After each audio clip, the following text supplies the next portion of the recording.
Hello and welcome back to a normal, non-chaotic, non-live, in a conference hall in Los Angeles episode of the Dad and Sons podcast. We'll see how chaotic it gets. It will definitely be chaotic. We might not get that prize yet. Yeah, at least we don't have a 20-second lag delay this time. That was great. I was hoping one of you guys would just answer in a terrible lag. Like, hello. Hey. How are you guys? Oh, what? What did you say? Played any good games this week? Oh, sorry. What? George, what was your question? No, I can't. Oh, that poor guy. That poor guy thought we were fucking with him. I swear he thought I was like, no, we're not laughing at you. We're laughing at the fucking situation. I'm sure he was having a great time. Yeah. The ending of that call was absolutely fantastic, though. We're all saying like goodbye, and he's like, yeah, I guess I'll go with Hades. I watched it back, and I'm absolutely dying of tears in that segment. Oh boy. If you've not watched it, go back. We recorded 150. If you wondered, like, the 10 people who messaged me, like, where is episode 150? Well, you didn't get the memo. It was a live episode that went up recently. Go watch it. I feel like we need to change some rules or pull some strings and become even better friends with people in the industry, though, because gifting Steam games as like a schlump regular person is surprisingly difficult. You have to gift them to people who are on your friends list, and you can't buy a code from a game and just distribute it. Yeah, you can't just give a code to people. It's really weird.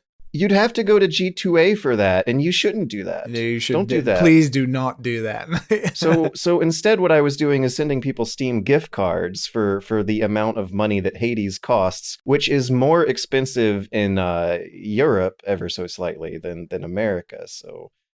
Actually, we do have one incredible update, and skip forward if you didn't watch the episode. But George, you found out about the cat. I unfortunately found out about the cat. Yes, I knew it. We have to gird our listeners for prepare yourself, Matt. It's not some great. 2020 news. This happened last year, of course, but apparently a few months ago. Wait, no, this. Oh no! What? No, don't. Oh, I thought it was like the cat's fake or something. Oh, come on. Don't do this to me right now. The cat was confirmed to be the cat. Metallica Myson Monkey the Fourth. Yeah. Apparently decided to cat away and hasn't come back. They just went bopping to their own beat out in the woods to go Pull one out. Play heavy metal somewhere out there in the world. Oh, no. Pull one out. No. Pull one out for Metallica. I'm sure Metallica Myson Monkey the Fourth, if I said that right, is fine out there somewhere. I'm sure they found a great home with a mom who's going to give them a more normal name than that. It's very on brand for the only mascot of the show to just fuck off and die. Well, we don't know if it... I'm trying to be optimist about a cat running away from home. I'm sure the cat's going to live a long, healthy, happy life at a farm upstate. Speaking of the cat... or maybe the neighbors took her. We don't know. If you guys don't know why we're talking about a cat, it won a contest that we had. It did. And second place was Poopinair. Straginair. Yeah, I gotta correct a healthy yourself. member of our Discord, which asked me healthy digestive system. Instead of a shirt that I was gonna give him, he asked me to plug his website, straginair.com, where he writes short essays on video games. Whoa. That's what he told me to say. We're having trouble finding that site. Mozilla can't connect. It's STRATEGINEER.com. Oh, so good. Oh, check love it that out. Strategineer.com. Fair play to Strat, because honest to God, a t-shirt does not cost as much as an advertising slot on this program. I know, right? But you know what? He does so much for the Discord. He Why does. not? Why not? He does quite a lot. A lot of people do a lot. Fair play. Right? Yeah. So we completely failed. We had a contest for a cat. The cat has died, and also No, it didn't die. Oh my god. Strat broke the rules, but fair play. That's misinformation. Did he break the rules? He was naked on a toilet. He was wearing a t-shirt. He was mid poop while he took that picture. There was a bit of leg hair, and it was delightful. It was delightful. I had not thought about where the poop was at the time of the photo, and I wish I still was not thinking now about you that. know. Thank you. He told Thanks. I hate it. Hello and welcome to the Dad and Sons podcast, where we don't talk about video games. Instead, we talk about poop. We talk about cats running away and inside jokes that other people who have listened to previous episodes will only get. It's an okay podcast. My colleague, a colleague of mine, recently came up to me and he was like, "I really just tried to start getting into Dad and Sons." And I was like, "Oh, you don't have to do that. I'm right here." And he's like, "Yeah, I tried. Wow. You guys fucking suck. You have too many in jokes." And I was like, "Yeah." Did they say those two words, fucking suck? Yeah, he did. Really? Mark, if you're listening to this, that was for you. Do we really have too much in jokes? I mean, who knows? What podcast doesn't? Who goes to a drinks with their friends and then talks mad shit about their podcast? No. This is constructive criticism. Do we have too much in jokes? No, that's crossing the line. I gotta get my gun. I mean, okay, American, calm down. I think we can name them, right? You know, Old Cock Surprise. You fucking better. All cock surprise. Wait, what? When was that? Do you not remember the Old Cock Award? Oh my god. Mr. Allcock. So is that what set them over the line? Was the Allcock Award too much for them? Is that one inside joke too many, Mr. Professional Podcast Critic out there? Are we like an anime? Are we too referential to previous episodes? Oh shit. Hell no, we are perfect. No, I mean, he might be right. I mean, he might think things are in jokes. Yeah, but they're not. As well. Like every time I mention Trump 2020, fuck your feelings. Yeah, everyone knows that's just a regular joke. Matt's roommate, is that an in joke or just a callback? What defines an in joke versus a callback? You could get it through context. Maybe he just doesn't like getting things through context, like using his brain. Maybe he just doesn't like the show. Maybe he doesn't like the show. I think what we should do to respond to this feedback is employ the usage of more outside jokes, jokes about nature, about the outdoors, about where the cat is having a wonderful life out in the forest, gathering, crafting, surviving, exploring. Could an outside joke quantify as we research a YouTuber we all like, and then we talk about the jokes of their show, which would not be inside jokes, but technically would be outside jokes, and it still wouldn't make any sense. That list is getting smaller every single month.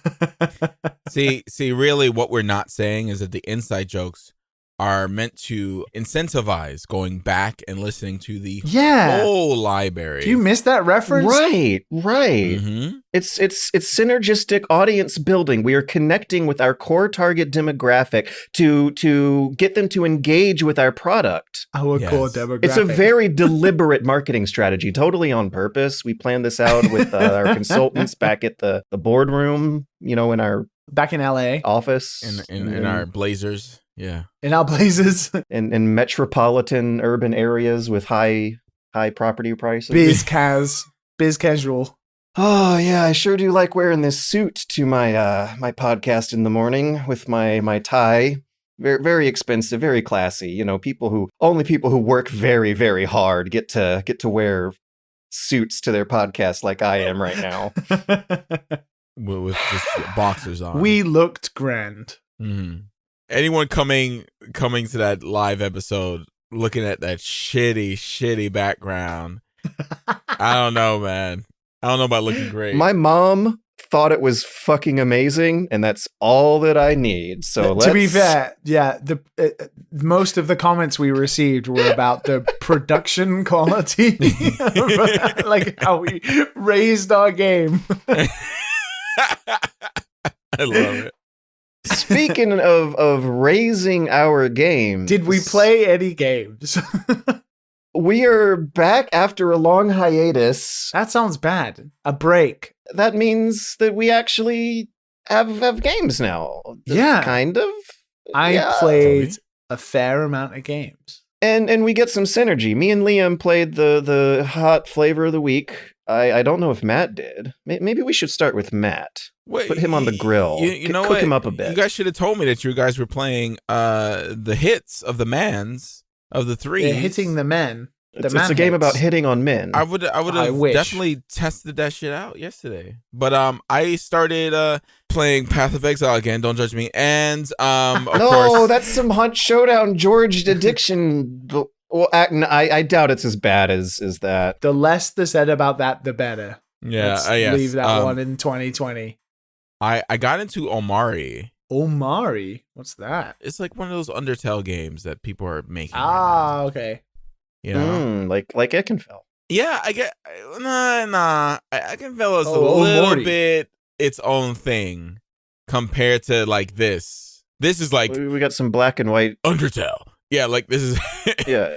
Undertale was black and white for a lot of scenes. Yeah, Heartbound is also like kind of like Undertale, like just wacky, top down. You know. Oh yeah, I have seen this as well. Yeah, this has done some traction on the Discord and the Twitter. And like the combat system works based on like happy like emotions. You see, everyone has like that's adorable. Neutral, yeah. So like I even have like an image here. So there's happy, angry, and sad. Happy beats angry, angry beats sad, sad beats happy, and like you get like different buffs according to what you are. The 3 stages of trauma. Yeah, and you can make your party members and you can make your enemies happy, sad, or whatever. Like you have like little abilities to make them do that. So you can kind of beef someone up and go against their weaknesses.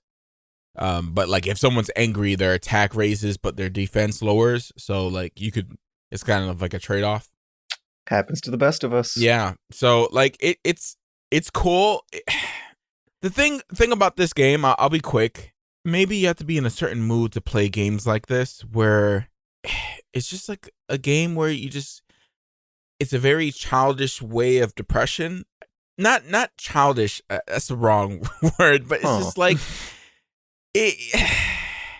how many games are going to try to pull this like depression card and feelings card?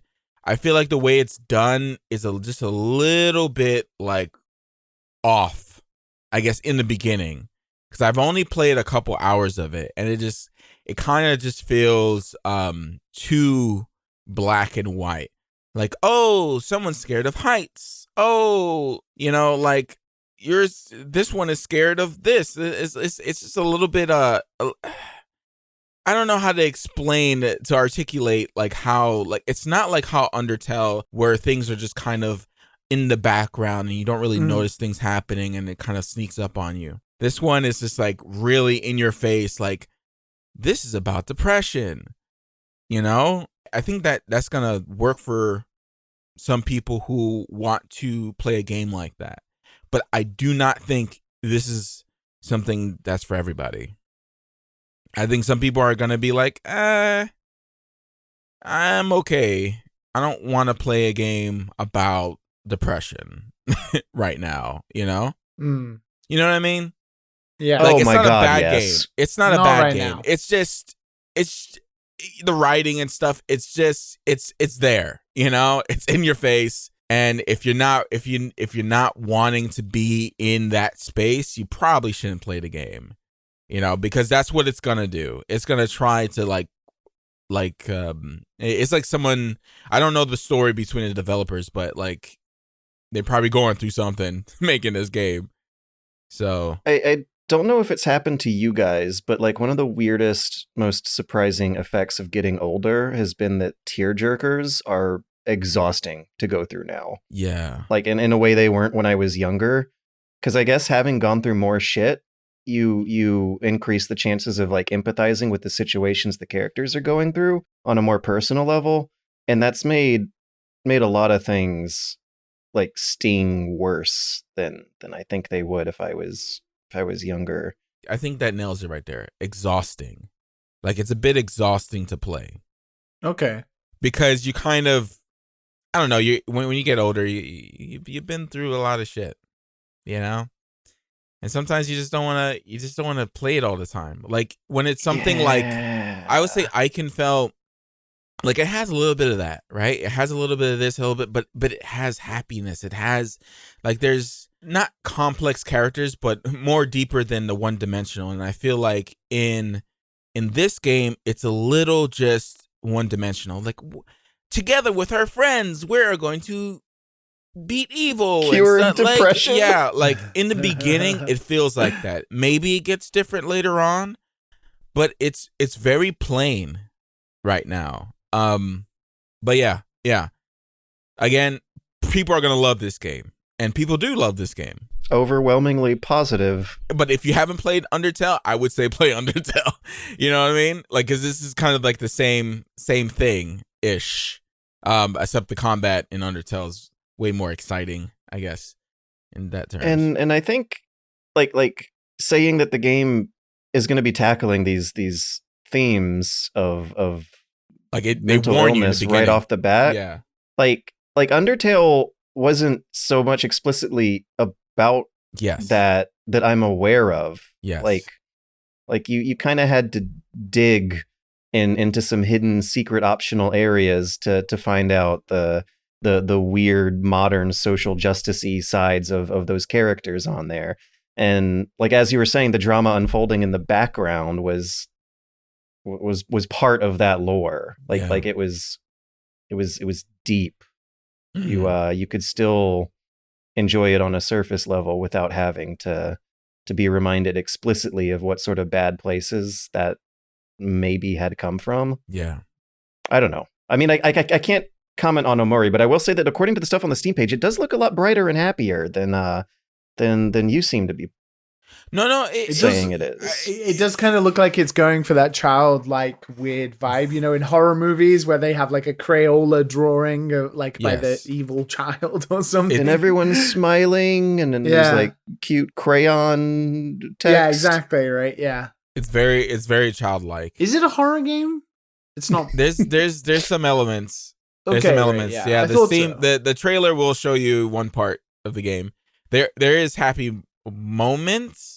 I don't want to spoil anything, but the happy moments, it's not like you've played Iconfell, right, George? Yeah, not as much as you guys. Yeah, the happy moments in there are a little bit different. Like this one is just like, it's a happy moment just because they're together, you know, and they defeated an enemy, instead of it like being something a little bit deeper than that, you know. But I'm assuming it's gonna get a little bit deeper later. So I'll keep playing it, and maybe my opinion might change, you know. Do we know if it's a Western or a Japanese game? Oh, I don't know. The developer is called Omocat. It's published by Playism, and it's called Omori. So maybe this may be a cultural thing, like because you know, in so many Japanese RPGs, that's what like the moral ultimately boils down to so many times, is like relying on your friend network for support. And for like, you know, Japanese kids who are growing up shy and introverted, those are the kinds of messages that a lot of stuff they get comes out of their media. So maybe this is part of that. Yeah, that motif. Because I guess more than anything, that's what it feels like. It feels like I've played this already. It feels like I've seen this already. You know, I feel like it's kind of like the same. Like, oh, okay, this is not really doing anything a little bit different in terms of the story. You know, I'm not feeling anything really. I'm just a little bit worried on like different scenes that happen. I'm like, whoa, no, I don't want to go down that hallway. No, I'm good. But that's, yeah, I'm not really feeling anything so far, you know. But yeah. Omori, don't hate me too much. I know some people probably gotten a lot farther than I have and probably found out something really cool. I don't know, but I'll give it a little bit more juice.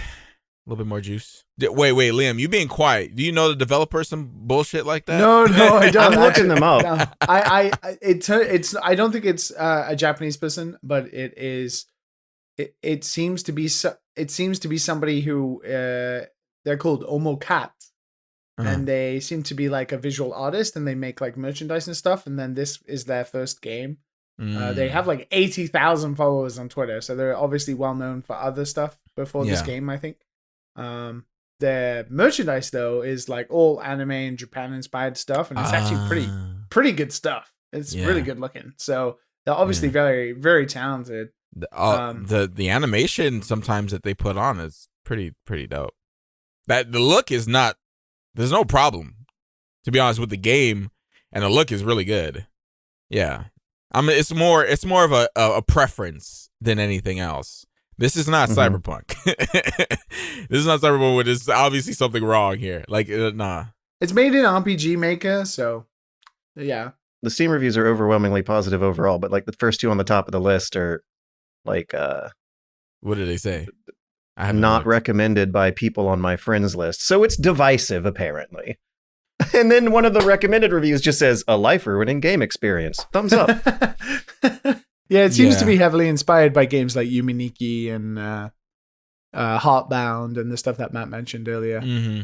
It seems definitely like a Nitro Rad game. Seems like our old buddy. Oh yeah, Buddy James. It seems like right up his alley. And I'm pretty sure he finished it. Yeah, probably. So I think his review might be coming out. Yeah. So I'll play it and beat it and then watch his stuff. Cool. See what his opinion is. It sucks. But, yeah, could change. So I want to hear about this this Hitman. It's good. It's so good. I want to ask, can I play just Hitman 3? Do I have to go back? Just play Hitman 3. I think you can. I'm going to answer that question straight up because I didn't play Hitman 2. I played like the first couple of missions of Hitman 1. I was wondering about that because I didn't remember you talking. I just jumped into Hitman 3. Yeah, and the story's garbage. I was going to ask you, like, is it just me? What the actual hell is going on in these stories? I don't know. It's awful. There's like amazing stories within the levels themselves. Yes. Like I can't get over how creative and clever and fun the level design and the environmental storytelling and how many side stories they're able to pack into these levels and how many times you can replay them through. Oh, it's so good. But yeah, it has that Mass Effect big video game problem where the individual shorter episodic stories are great. The larger overwhelming one connecting all these levels together, not so much. I mean, it's just terrible. Like the surrounding story. I mean, it's not terrible. It's just inoffensively. Yeah, I don't know if I'd go terrible. It's just inoffensively pointless. Just be a hitman who is assigned to go and kill people. You don't need this global conspiracy garbage.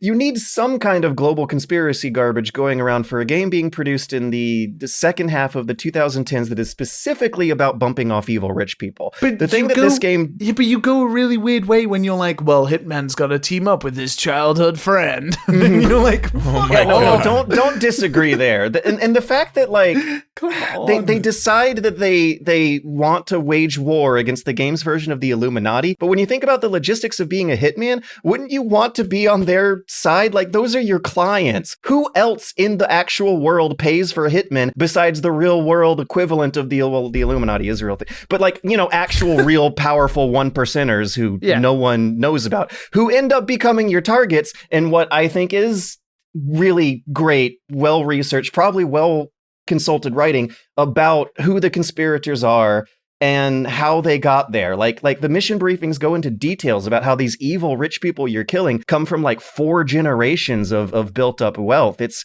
actually really incredible how detailed they get about how rich people can avoid the public eye and stay off of the list of like America's richest celebrities and athletes, and still it's very aware of the difference between like having assets and wealth versus having a high income. These characters you're killing are the ones who make like the celebrities and athletes of the world look like workers. Like, these are the bosses of the bosses of the bosses of the rich people we see in our daily lives most of the time. The amount of like The sheer amount of generational wealth that you are snipping in the end here is so fucking satisfying. Yeah, it is pretty great in that regard. This is the George game. These villains, the villains are just, they're so snooty. They demand that everyone in the service industry cater to them. They don't know what it's like to have to work for a living. They think money is just paper and that their real currency is information and influence. It's amazing how easily they are to hate. And I really appreciate that. It is very easy to hate them, which makes them very easy to kill. And it's very fun. So, have you finished it? No, I'm like 2 levels in. I replayed them a couple times because that's how you're supposed to do it. Yeah, I've done the first 2 missions, but I've only done them once. Minor spoilers for that first mission.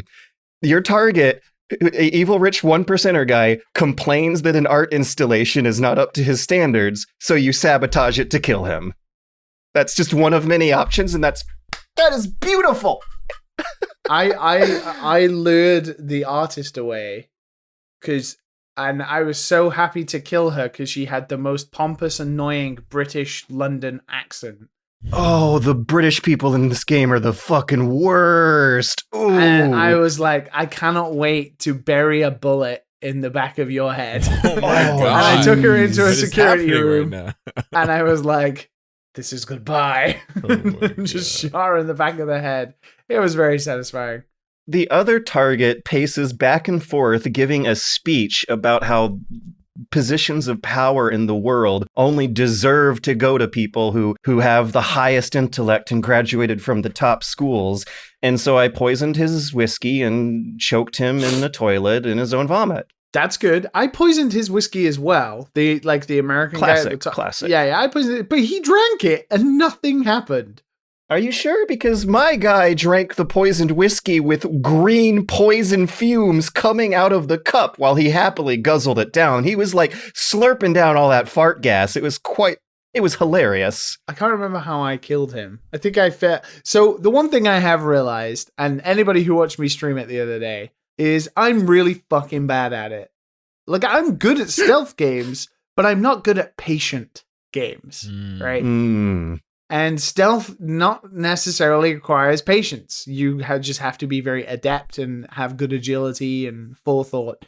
But patience is a virtue, my good friends. And I don't have that. I like killing people in interesting ways. I especially enjoy throwing shit at people. It is my favorite thing. Oh my god, yes. I redid the second mission, which is easily one of the most grand, most fantastic, amazingly designed video game spaces. Level design is just 110%. Oh my god. I was nerding out. Like, it's got secret rooms. It's an old English mansion. It's fucking amazing. Definitely, obviously inspired by Knives Out, the movie. A family of snooty rich people who you can like argue with and set against each other. And I killed all of them. And it was great because in that level, unlike the Middle Eastern level, was I could kill everybody and get away with it because there was nooks and crannies everywhere to put dead bodies. And the way I did it, like, I played it through first time, and then it was the only level so far that I've replayed, was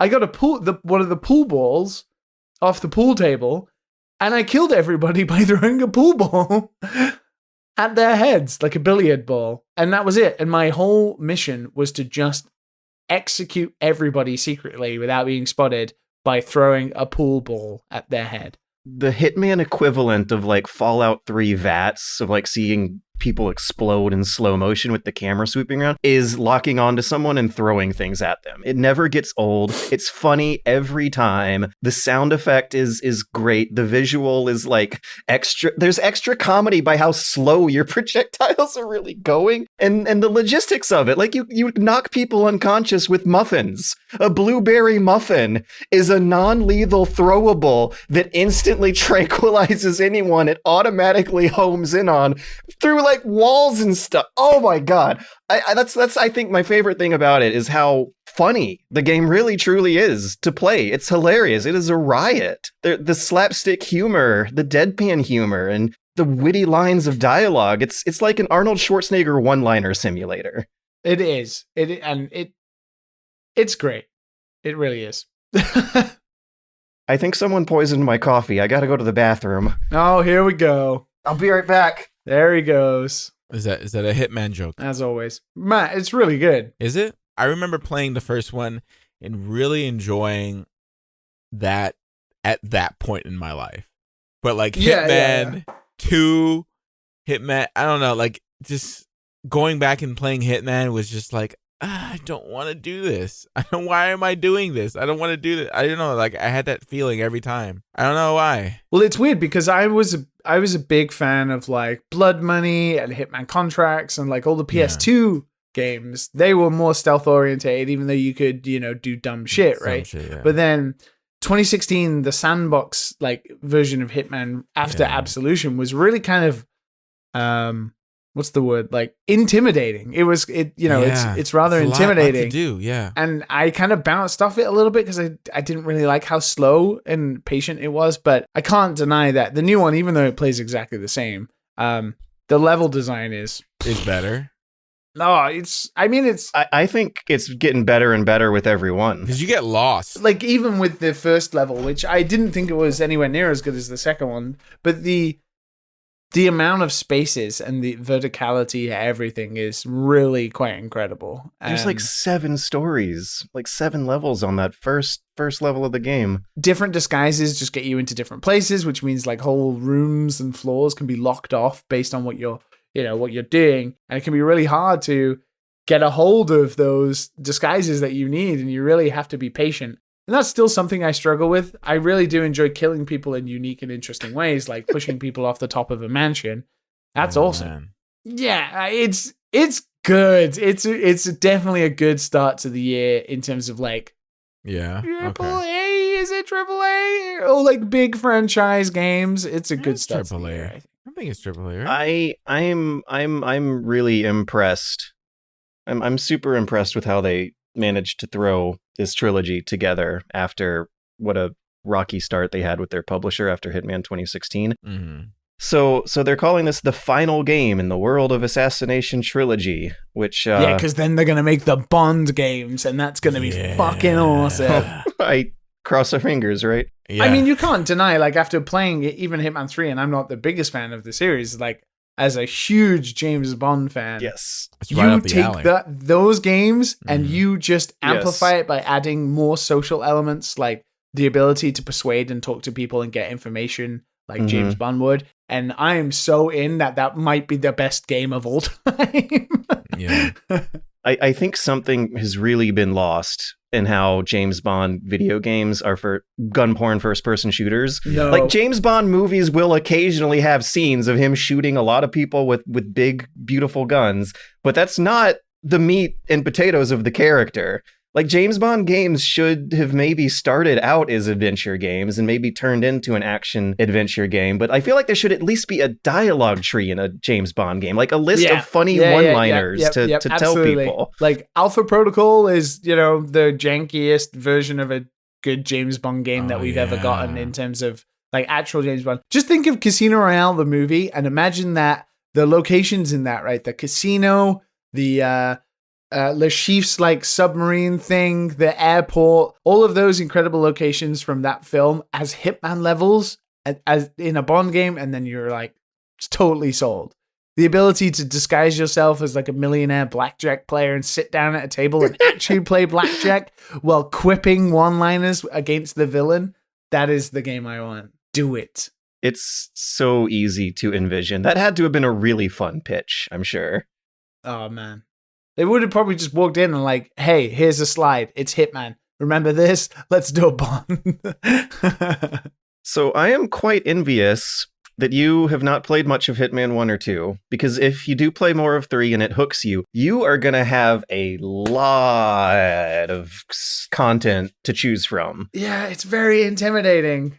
I guess that's what I was in the bathroom over. Like, yeah, Yeah, the level list is huge. The amount of different ways you can kill your targets. It'll display like a grid on your screen where it looks like you have a thumbnail gallery basically on your screen of thumbnails that represent different ways you can creatively, like scripted, built into the levels, not just shoot or stab them like a normal NPC combat interaction. They tell you how you can do it? Oh, they give you hints. They give you hints. They don't tell you directly, and you can turn the hints off, which I do. Yeah. Let's just so the listeners can know. Liam, what sort of HUD settings and helpers are you playing with? I didn't edit anything, to be honest. I'm just playing as is right now. No one edits anything, George. You're the only one in the entire world who edits the only one. You know that.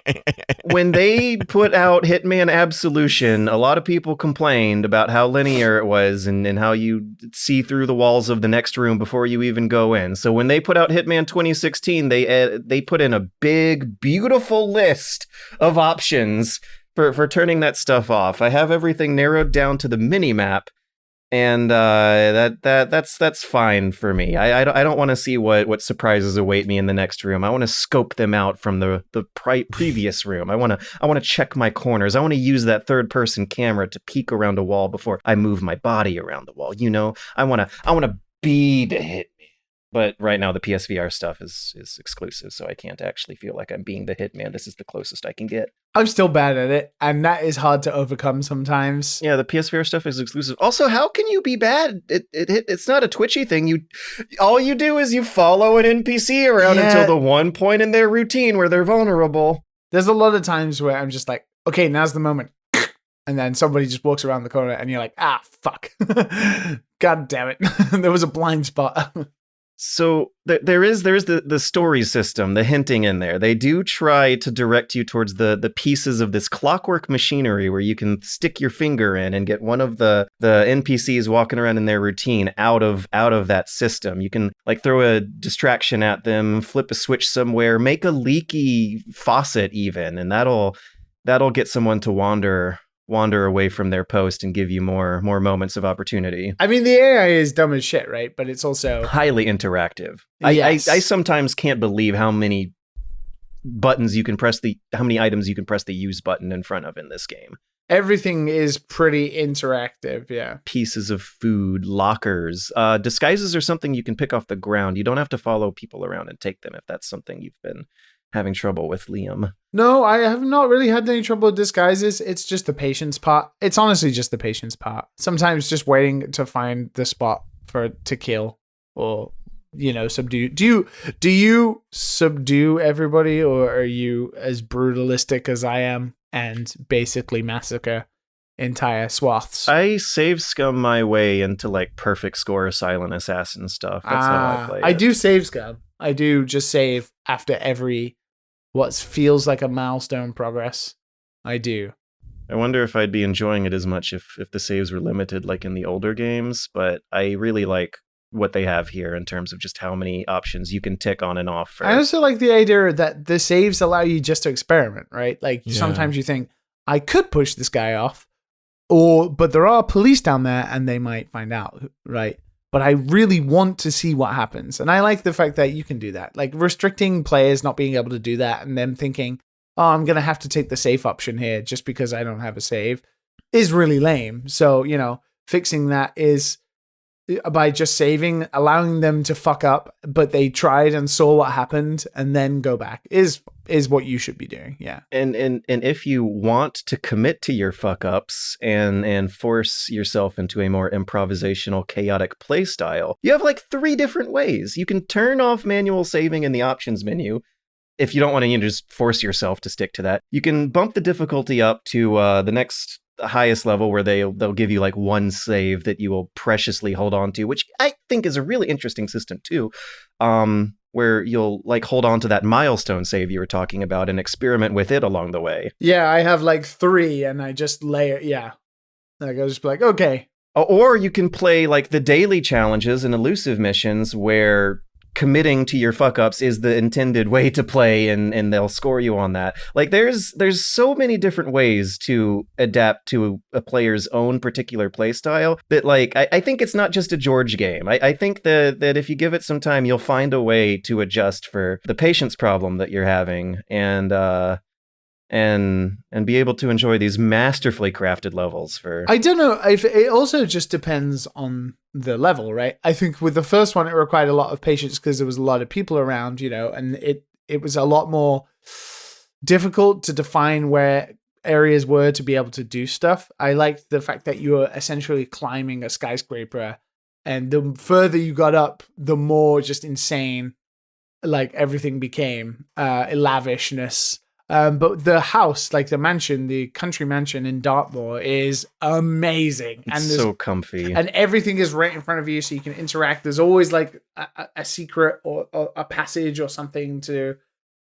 It just felt a lot like there was no time for me. Resident Evil Mansion. Almost, yeah. There was just no time for me to be impatient, right? There was always something to interact with. It's massive, but it's very self-contained. This murder mystery story going on at the same time that's entirely optional. You don't even have to do this incredibly elaborate scripted story of NPC characters that they made for you there. You can fake being a lawyer who is tucked away in a secret room working away on the like finances that are there. There's like a big glass garden house in the back that I never saw. Like I saw it from a balcony and the police were protecting it. You can go out to there.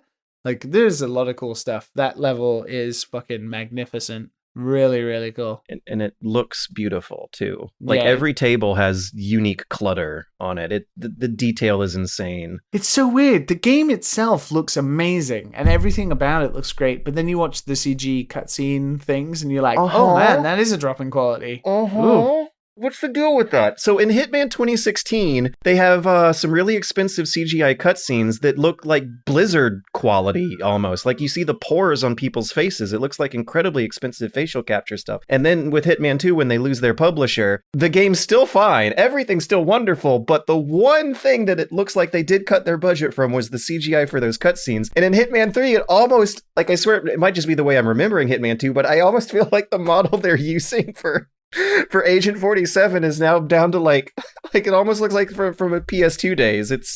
I feel like it is. It's a bit weird because they look good and they get the point across. I mean, they're pointless, but yeah. I have heard there's at least one good scene in these story cutscenes towards the end that I'm looking forward to seeing. But the story itself is just nonsensical, hard to follow. It's just stupid. Like, just ignore it. Just play for fun. And hate on rich people. Yeah, shoot rich people in the face. Oh my God. What is all this hate? What's all this hate for rich people? No, it's not hate, Matt. It's the economics of power dynamics in a capitalistic society. You see, by the nature of being rich themselves, they are skimming away percentages of your wage that previous generations of the working class were able to enjoy a bigger chunk of, and it made houses and healthcare cheaper and jobs more plentiful. You guys telling me that you don't want to be rich? You guys telling me that you guys didn't put a bunch of money into Bitcoin? Okay, made 3 times the profit. We're going to be talking about investing in stonks later on in this episode with the news that's gone on this week. But we need to clarify here the difference between, the rich people and the Hitman villains. Like, they're not just rich people. These are the 1%ers here. Okay. They are the Illuminati. There's a bit. They own the billionaires. They didn't trade Bitcoin. They had a great-great-grandfather that was like profiting off of the slavery in the Civil War. Oh, okay. Like these are people that's so different. Rich you don't even know who they are. That's an easy way to win over a black man, is just to mention slavery. These aren't people who invest in Bitcoin. These are like people who invested in the computers that made the computers that made the computers that made the Bitcoin. They don't even got to worry about money because they own the factories that make the money. That's who you're killing in Hitman. That sounds good to me. Yeah, there's no there's no sympathy. No simping? No simping for these rich folks? No simping. No simping for these. No simping for these. Only simping for 47. These are like oil barons who have a illegal weapon smuggling industry on the side. Is the kind of evil rich people we're talking about. Oh, okay. Yeah. Cool. They're Cool, pretty. cool. They're pretty evil. The most evil rich people. Man, Albert Wesker has nothing on these evil rich people in Hitman. It's good to hear that it lived up to how you felt about the other two games. I'm happy. I'm happy for you, man. Oh, so far it's exceeded expectations. These first two levels have been absolutely fantastic. I'm happy for you. I'm glad. The second level is like some of the highest of the series. You see how George is like completely just happy? Like we haven't had that George in like months. It's been a while. It's been a while. All he needed was like a good ass game. Well, good little Hitman game. Was here when we were doing the show a week ago. I was like in a suit doing jokes. Yep. Everyone, my mom said I was because you knew Hitman was coming out. Yeah, you're pretty. It was probably the week before that when I was a little sleepier and not looking forward to Hitman or the award show. Look, now Hitman's out. No more Hunt Showdown. All right. The award show was really, really fun. Hitman is really, really fun. So I am really, really fun. Just did you uninstall Hunt? Because that's a good way to do it. Uninstall that would be a it, good and set. every time you have the feeling to do it, you just have to install it again. And you know that if I uninstall Hunt, I'm just going to press the install button when the cravings come back. Yeah, but I need someone here with me to stop me. That's like the only thing. Yeah, which is not easy. Well, yeah, it's either you get yourself a honey bun, or I fly over there and stay with you for a month or so to get you off of it. You know, the other honey bun. I think the depths of our relationship will have to be at least more deeper than please stop me from playing too much Hunt Showdown, dear. That's the kind of thing I guess I would like pay an intern to do, not rope someone up into a romantic affair. Oh man, I could imagine the fights. I want to see George angry. He gets angry at the intern. Stop! You're not the boss of me. I need just one more round. That wasn't a good round. I need another one. That's how it works. Yeah. I feel like 2021 for games is off to a very good start. Really? And that's mostly because I am absolutely obsessed with a Korean roguelike. Oh. Called Skul, the Hero Slayer. Yeah, I was looking at that. You've been playing a lot of that on stream this past week. I have. I've streamed it 3 times now, I think, and I don't plan on stopping anytime soon. Really? I was looking at it and it just seems so basic from the trailer. So it's surface level information. It's getting really pretty decent reviews. It sold 100,000 copies in its first weekend. Yeah. If you watch the trailer, I think you'd be like, "Ooh, that looks pretty good." Like the trailers are very strong for it. It's gorgeous to look at. This is Skull's like from like the guys from Dead Cell, right? No. They have like a little partnership with them, like Motion Twin, to have like the Dead Cells character in the game, which I'll explain in a minute. Oh, that's where the connection. Okay. Yeah, but this is made by a team of 9 Korean students. Oh. And it took 3 years, and it's just come out, and obviously made a shit ton of money now. Looks pretty tasty. It is absolutely gorgeous to look at.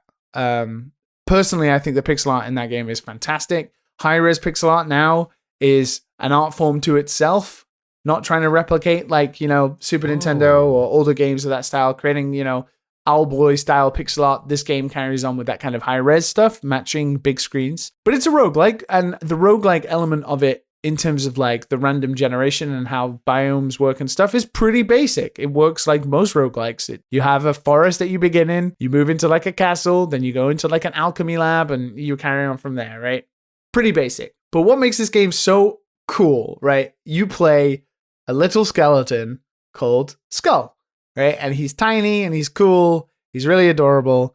And he swings like, is it a femur? Like your leg bone, your femur.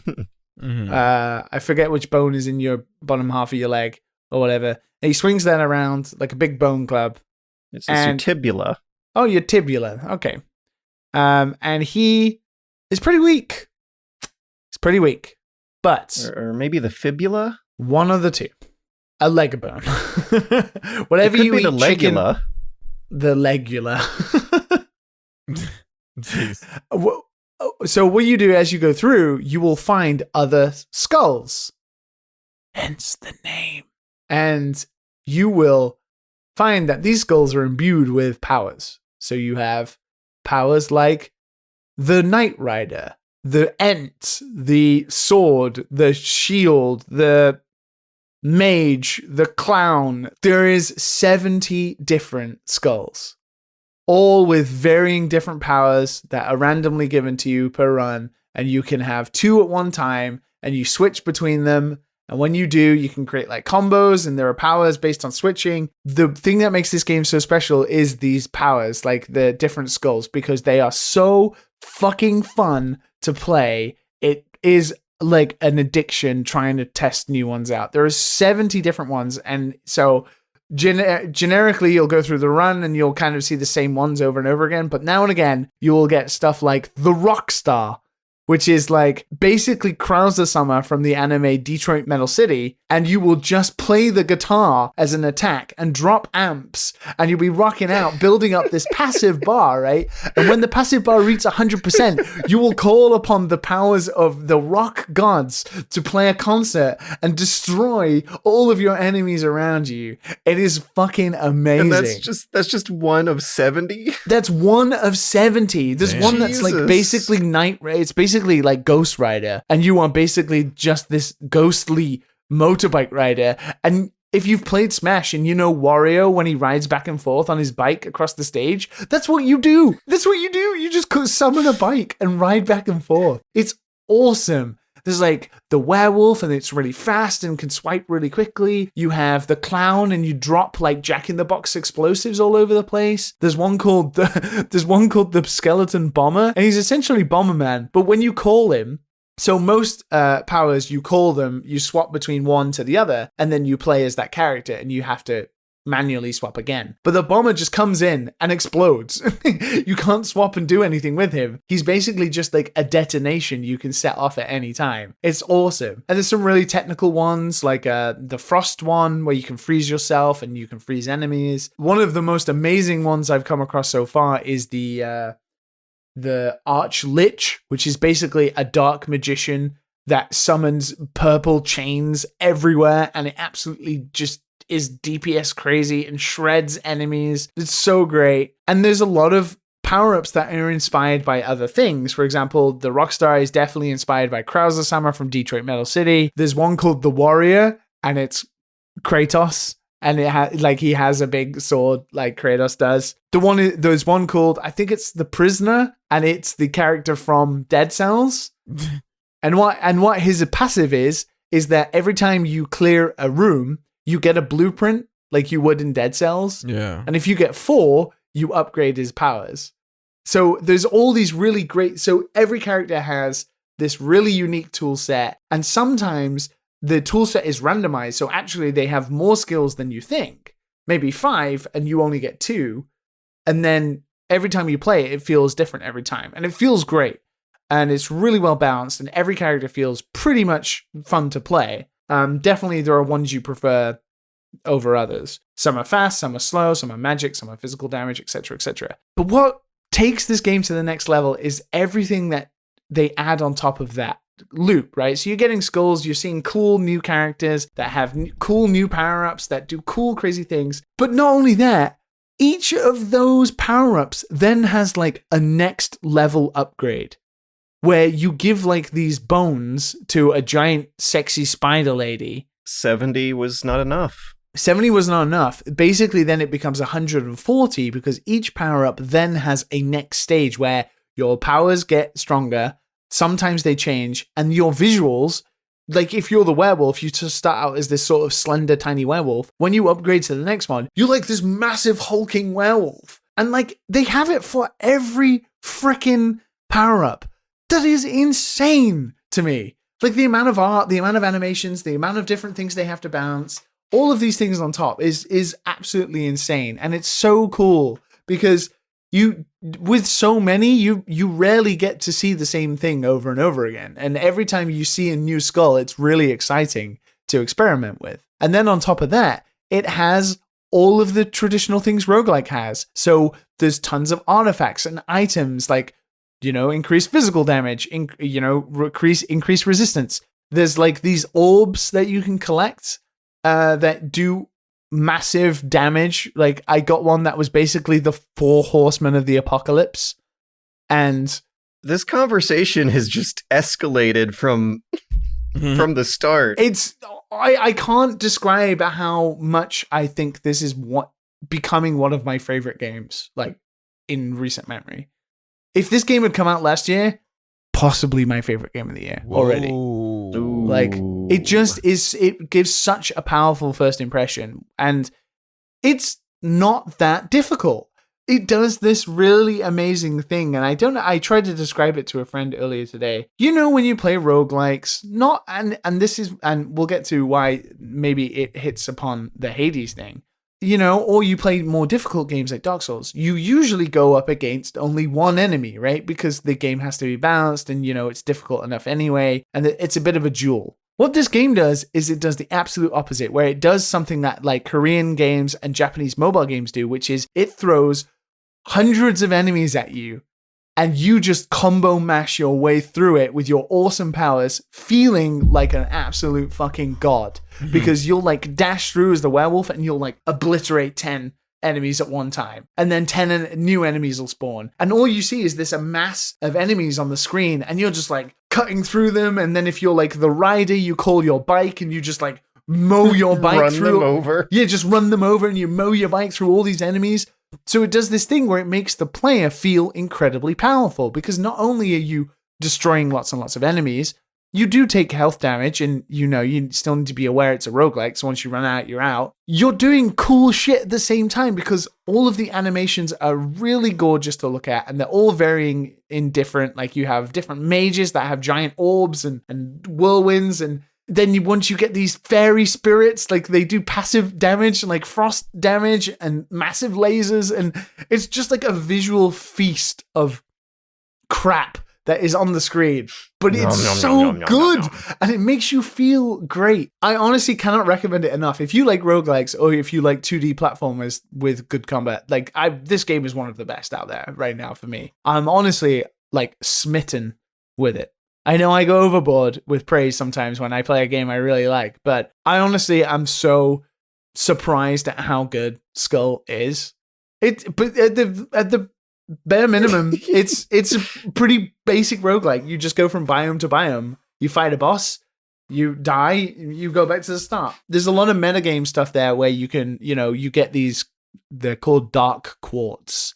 It's so cute to hear how happy you are. Oh man, I'm like, that's the thing. Like, it's a good start to the year. Hitman and this is easily one of the best roguelikes I've played in a while. Damn. And it does what Hades does, Hades throws a lot of enemies at you, and you do cool shit, and it makes you feel real good. And that's what Skul does. You kind of button mash your way through, you start getting a feel for things, and you become really powerful. Most of the time, like, the game is fairly easy for a roguelike. It's just the bosses require your attention, and they are quite difficult. Like, the furthest I got was like a run I was on stream the other day where I annihilated the first biome, annihilated the second, and then I got halfway through the third biome, and I was like, damn, I'm on such a great run. And when you get to that point in your run, when you're so far along, you are just like a walking death machine. You have the most powerful skulls, you have all of these passives, you have all of these artifacts, and you are just dealing so much magic damage. It's like when you play Diablo and you're just like a legend at it. You have all of these passives going off that you don't need to think about, and you're just annihilating enemies around you at the same time. Such a big fan of it. And then a couple of our Discord members picked it up after watching me, and they seem to be having a great time with it as well. So I think that speaks to really quite how fantastic this little game is. It's 20% off on Steam right now for its release week. I don't know if it will be by the time this episode comes out, but 100,000 copies in its first weekend is definitely doing well for itself. I don't know. Maybe Matt. I think Matt, you'd really like it. I think. I mean, I'm all down for 2D games, man. I'm probably gonna play it as like today. Side scroller. There's a mini map in the corner. This is like Pixel up my art. alley. I've been looking at it. But it 1.0 came out, so it's time for me to try it out. I usually play too early. That's what happens with me. I play early, and then like I usually play again, but I usually wait a little bit. So I'm glad I didn't. The first time you play it, you'll get like the basic skulls and stuff, probably like a sword and a spear, and it won't feel that generic. But it isn't until you start seeing some really interesting looking skulls, and you're like a clown all of a sudden, and you're dropping like Jack-in-the-Box explosives, and you're like, oh, this is what this game's about. And then that entices you to play more, and you get more interesting stuff, and then you get to experiment. It's really good. It's roguelike. So it's just like one of those things where like, all right, do I want to get into a roguelike right now? You know, but it's not that difficult either. So I think it's even more enticing in that way, because the hard part is the bosses, but you feel like you're dominating all of the enemies. So I will say probably one of its weak points is that the platforming and the actual like random level generation is fairly standard. Like it's no more than these boxed areas with little platforms, and you dive up, and the movement set is pretty great. Like with most characters, you have a dodge. Sometimes you have a double jump and a double dodge. Like, there's a lot of good movement, but the platforming is fairly standard. So I wouldn't get excited about that. It's all about just the combat and the skulls and just the crazy stuff you can do. Try it. I'll probably try that before Hitman. Look at us being positive this year. Look at us. What a good start. 2021, baby. Yeah, at this point, I mean, we've been beaten and battered so much, we can only hope for the best, right? It's a coping mechanism, maybe. I don't know. Good games make happy people. I got a strange recommendation. I think people who listen to the show, who might share my sense of humor and my sense of weirdness, might appreciate a webcomic I found over this past week called Mr. Boop. If you go to mrboop.net, you can get started on this strange journey. This is a really, really crazy exercise in like multimedia metafiction. It's a webcomic about a self-insert character from the author being madly in love with Betty Boop and having hilariously violent and sexual hijinks with several other cartoon characters that ultimately builds up to a complicated drama story involving copyright infringement with a lot of references to Neon Genesis Evangelion. And then it steers away from a webcomic into a YouTube series that, I mean, I don't want to spoil how strange this thing gets so much as I want to laud it as what ultimately at the end of the whole process feels like an extremely honest exploration of male anxiety when going through a bad breakup, and also a really fun and creative use of the formats of 21st century weird internet meta humor. As an art project, I recommend, as a cultural artifact of our times, I recommend the Mr. Boop webcomic.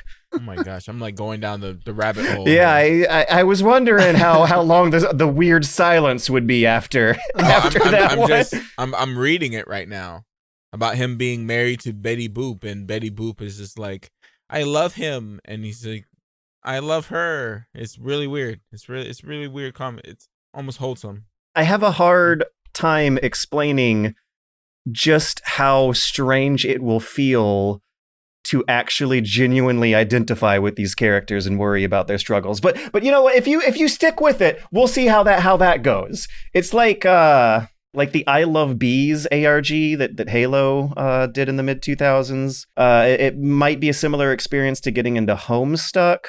Like weird internet holes that are deliberately designed to be interesting art projects is what this is. But it's not. I'm reading it, but it's not really funny. What is happening? I don't know. And by the way, if you're married and you don't hold hands, or you haven't hold hands yet, there's a problem there, and you need to reassess the situation. What are you talking about? Here's an example. This is Betty Boop talking to Bugs Bunny. My husband really loves me. Anyone married to you would love you. Is Bugs Bunny coming on to me? You need to divorce him and be with me instead. Oh no, this is really bad. Meanwhile, this is the insert character. Betty is gonna love my new shirt. And it says, I refuse to divorce my wife, Betty Boop. And it ends. Yes. That's it is making use of that like incredibly quick-witted, blunt Twitter style of speak. Why does he work? He works at Subway with Bugs Bunny. You'll have to read more to answer that question. Wow, tough day at work, Doc. Oh, it's not so bad. I think about coming home to my wife, Betty Boop. Bugs Bunny thinking, I'm gonna kill this guy and marry his wife. I'm gonna kill you. I can see you are already intrigued at what the fuck is actually going on here. Right now, it's at least part one is an averagely attractive nerd with a very hot, taller than him woman. They both love each other very much. She loves that he's sensitive. He can be honest with her, and she loves it. It's like, yeah, he's just perfect, isn't he? It's just like what like people dream about in significant others, I guess. It's a fever dream. It is a nightmare. Is this person okay? It may be either a style that's like directly homaging and referencing all the shit you see on the internet from people who's not okay by an artist who is using that to like legitimately explore emotions, or it could be by someone who's not okay. The problem is I have with that theory is that the you can't tell it right now from where you are at, but the actual like competence and quality of the trip he sends you down seems to be a little too high for. This is a literal speech bubble. I wonder if Bugs Bunny is able to maintain an erection. That's what Betty Boop is saying? No, that's what he's saying after he's unable to have sex with Betty Boop. Stop! You're spoiling the plot twist. Wait, what? Wait, what? Betty Boop is cheating? No! Now the listeners know too much. They're not going to be surprised that there's rocky troubles that these characters go through, and that there may be. I don't want to read it anymore. I don't want to read it anymore. I don't want to see cheating. Oh no! Look at George's face, disappointment. No, because I know what that statement may mean, and I think that actually points at some of the truths this webcomic explores. Yeah, no, recommend MrBoop.net. Check it out. If you like weird, scary things that you find on the internet in dark places, this is your jam. Why did the art style suddenly change?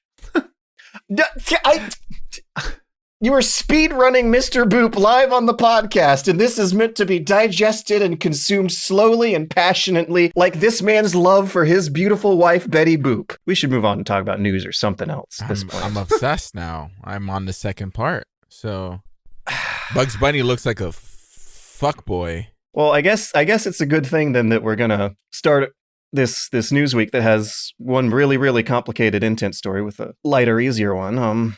Why is Lois from Family Guy in this? Oh Goku. My god, no! Goku is here. You got to the Goku part already? No, it's Smash Brothers the comic. Save it. Why is Goku here? There's no way in hell Nintendo would publish it. Save it for after the show. My god. I just saw Mickey Mouse's penis. Jesus Christ. Seeing Mickey Mouse's penis on MrBoop.net is not nearly as traumatizing as what a lot of Microsoft employees went through on 9 a.m. Friday on January 23rd this past week when they announced they were doubling the price of Xbox Live Gold briefly to a rate of $120 per year because they're no longer selling a yearly subscription plan. They're doing it in 6 months intervals, and they were going to bump that up to $60 for 6 months. They reversed this decision in about 14 hours at 11:50 p.m., right before Friday, January 23rd was about to end forever.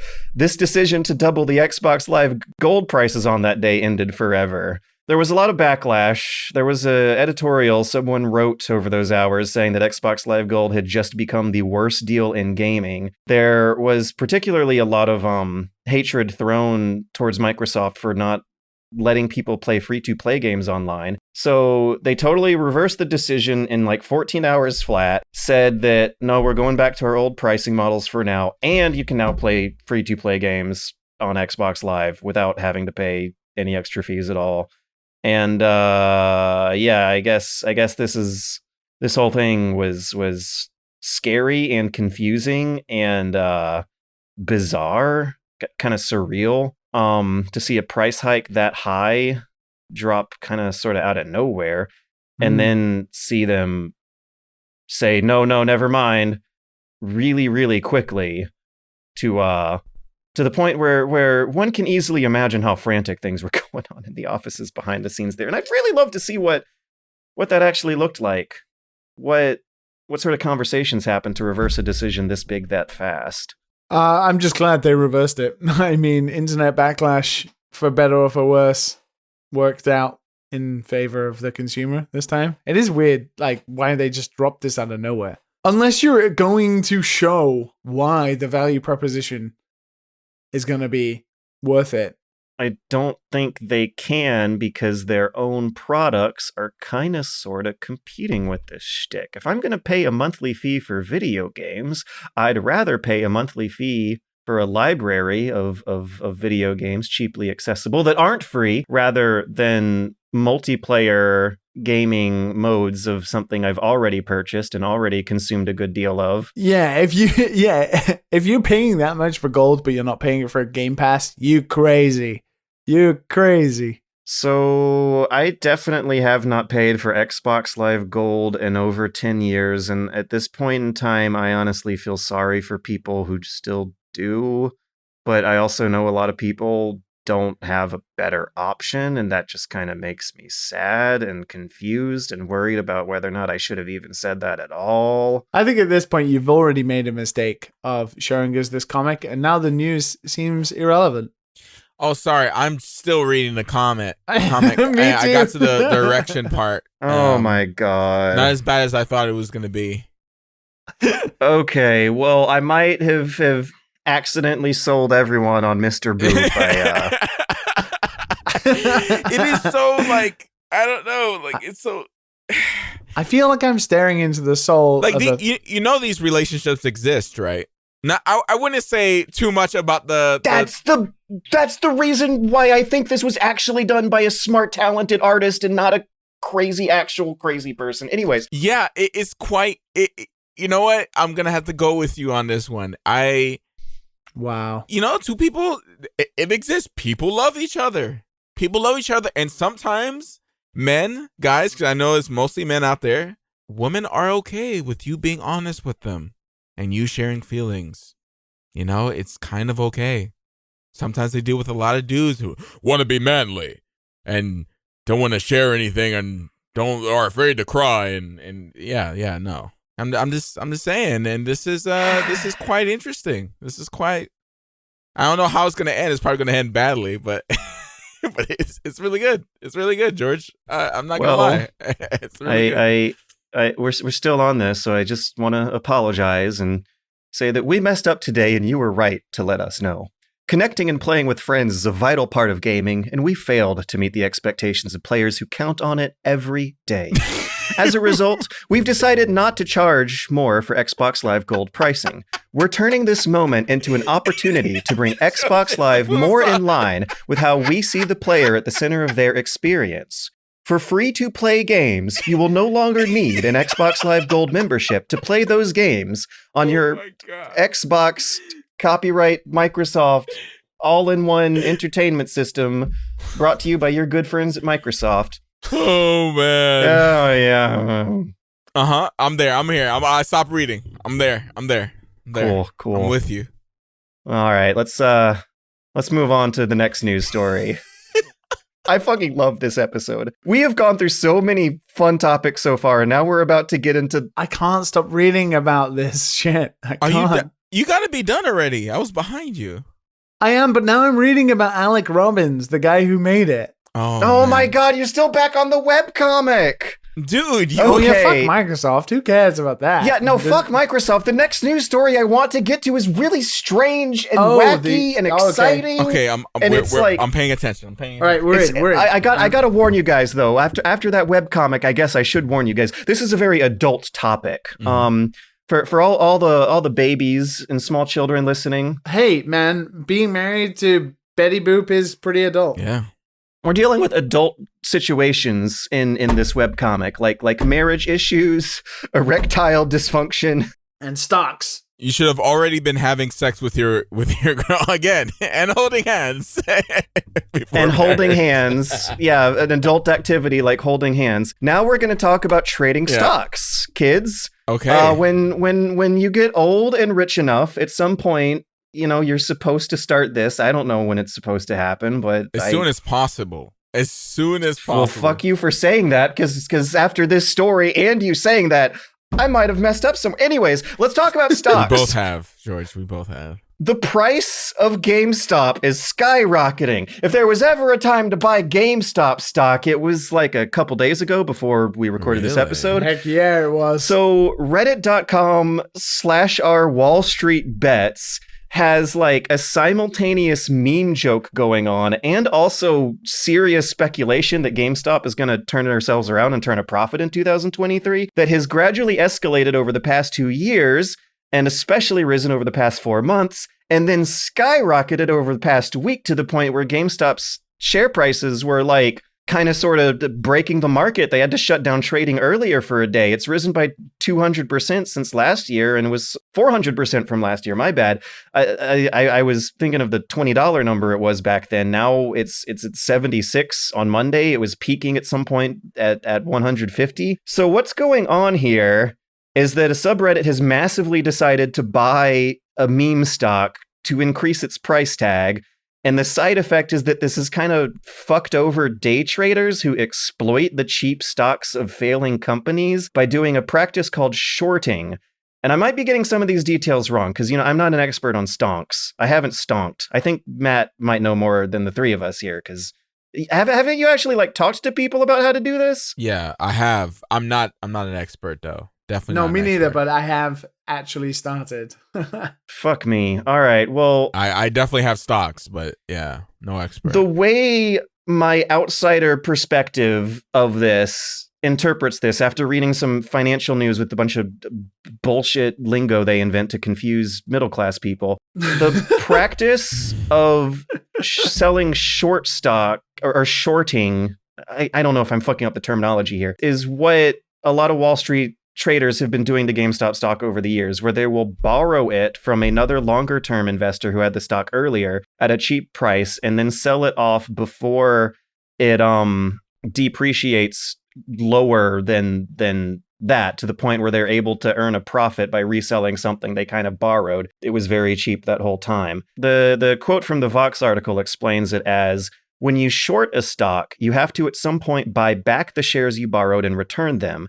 And if your strategy works and the stock price goes down, you're going to buy them at a lower price and get to keep the difference. But if the price of that stock goes up, that strategy is not going to work. When the price of the stock being shorted starts to climb, it forces traders betting it will fall to buy it back to try and stem their losses. That drives up the price of the stock even higher, so it's a bit of a double whammy for shorts. I don't know how well you can interpret that read out loud, but when I read it silently with my eyes in my brain, that helped make this make more sense. What has happened is that some investment firms that do this shorting practice have been kind of sort of driven up a wall by losing a bunch of money on meme lords from Reddit driving up the price of their stocks. Meanwhile, a bunch of meme lords... Smart meme lords. Except for a bunch of meme lords who are actually losing a shitload of money by putting way too much down on GameStop right now, to the point where like you can read these posts and you don't know how seriously to take them, but rich people tossing around like $5,000 on this stuff and just immediately losing out and cracking a joke about it on the subreddit, like destroying the Wall Street stock trading, day trading economy for shits and giggles, which honestly, nothing of value would be lost. Fuck those guys. They're just 2 steps away from being Hitman villains. But What do you mean? People trying to make money out here.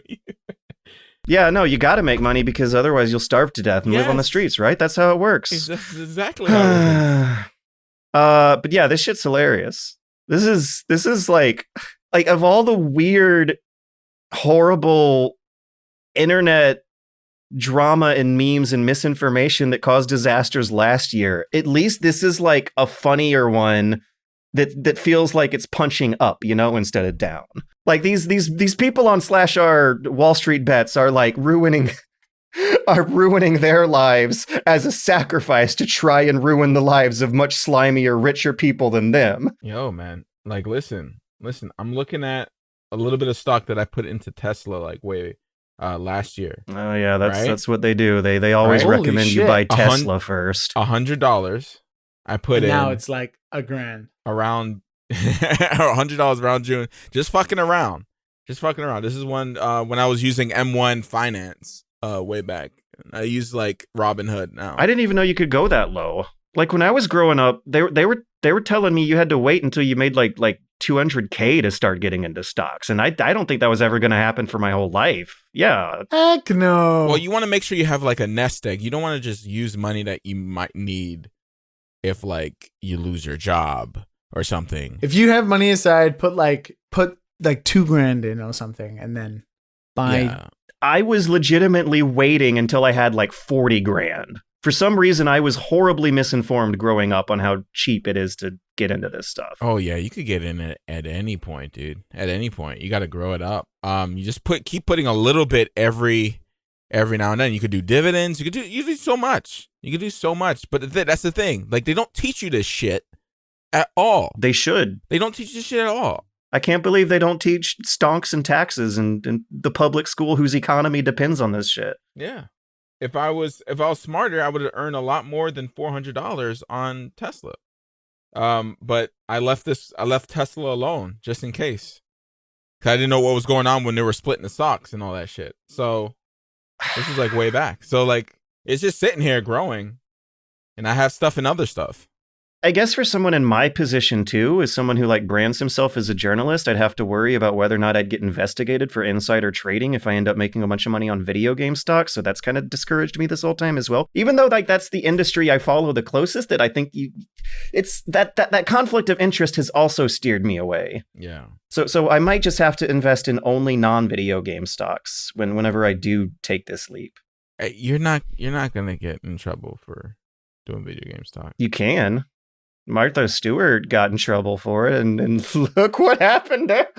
You're not going to, because and even if you had insider info, it's not that you would get in trouble about it. Guys, please don't try and tempt me into committing white-collar crime. Oh my God, you're not going to get in trouble, dude. I'm telling you. That is probably what all the people who got in trouble thought when they first started. I ain't going to get in trouble 10 months later. Oh my God. But yeah. Get into stocks, kids. If you're young and you're listening to this podcast, learn. Get out there and learn. Save up your money. I'm trying to get through it now. Because you're not going to have anything to retire to. Stonk responsibly. Yeah, responsibly. Don't start with those $100 stonks. Don't start with go small, learn. You might lose some money. That's okay. Just keep going. But that's why it's supposed to be extra money. Not money that like you need to survive. You don't want that. Oh, don't do that. I remember meeting this guy a long time ago, back when I was in Georgia. We went out for he works in Wall Street or something. And he told me, he was like, "Oh, what you're supposed to do is get 6 months worth of bills and rent, worth of money, how much of that is. So if you would say you live off of $3K, $2K, whatever, right? So 6 months of that, and then whatever's after that, that's when you invest. And then you can kind of mess around, because you have to learn, you have to do stuff. Because if you don't do that, then you won't have any money. Unless you just plan on just like, if you have a really great job, making just like, I don't know, $200K a year or some shit like that. Oh, are we getting serious on this podcast? Why everybody quiet? Because we're getting serious. We're getting serious. I mean, yeah, man. Like this is the shit. That's what I'm saying. Like when you talk about rich people, it's like, man, shit, they got it. I want it. I want it. There's a reason rich people keep putting money in stocks. I don't want to have to worry about fucking money. I grew up poor. I don't want to fucking worry about money. You know? Well. Rich people are different from the bourgeoisie. That's a whole nother scale. Anyways. Yeah. I'm not talking about trust. I don't want to get trust fund baby money. I just want to. It's expensive over here in California. You know? Fuck. We get a house. I'm gonna be working here for a long period of time. Gonna rent the rest of my life. And I can't believe it's like GameStop of all things too. Like that just makes my 1,000-yard stare even hard. I could have been buying stonks in GameStop this whole time. Yeah. Stonks. Looking back on a lifetime of poor decisions, it all began with that one, huh? Yeah, I'm surprised it's been going up for the last couple of weeks actually, and not going down. Yeah, so is everyone. Yeah. I really am intrigued though, whatever is going to happen in 2023 with these rumors that GameStop is not scheduled to be profitable until 2023. How? Because I do find it very hard to imagine them existing years upon years down the road when a lot of their business model is just no longer going to be feasible anymore in an age of the internet and pandemics and Amazon Prime delivery being cheaper than going to stores. Also, digital distribution, the Game Pass. There's a lot of shit GameStop is going to have to overcome for me to be able to picture them being profitable in 2023. I will be amazed if they're still around.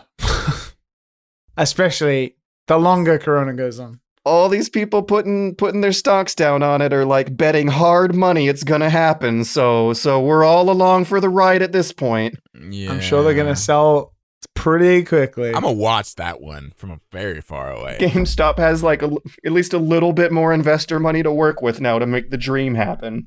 I wonder how much they're actually making on this. Like, is this gonna balance the GameStop budget for the year? Anyways, should we talk about Minecraft Earth? Like No. I feel a little attached to this one, but it is a small story. What is it? What's Minecraft? It's closing and it never came out. That's it. It's fast. We can go through it fast because Minecraft Earth came and went fast. Minecraft Earth was a ARG game that a subsidiary of Microsoft was making, where you would have Minecraft superimposed on your phone's camera, Pokemon style, in real life. It had a really interesting trailer that showed like communities of people getting together to build fake stuff in their real communities instead of getting together building real stuff. I thought that was really cute and endearing and charming. I signed up for the beta. My phone was not able to play it.